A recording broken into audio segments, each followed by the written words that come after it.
परंतु महायुतीच्या कारभारावर राज्यातील जनता पूर्ण खुश आहे आणि त्यामुळं विधानसभेला 234 जागांवर महायुतीच्या उमेदवारांचा विजय झाला. मला वाटते आजपर्यंत अशा पद्धतीचा विजय इतिहासामध्ये झाला नाही.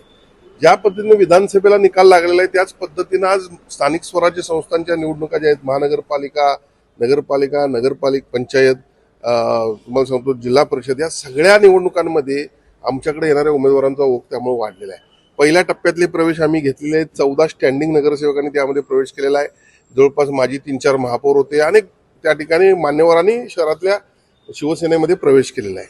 आता दुसऱ्या टप्प्यामध्ये देखील मोठ्या प्रमाणात स्टँडिंग नगरसेवक असतील आणि काही लोक प्रवेश करणार आहेत. पण जे काही असेल ते महायुतीच्या माध्यमातून सर्वांनी एकत्र येऊन आम्ही निवडणूक लढणार आहे आणि निश्चितपणे मला खात्री आहे की महायुतीचा जनाधार हा निश्चितपणे वाढलेला आहे.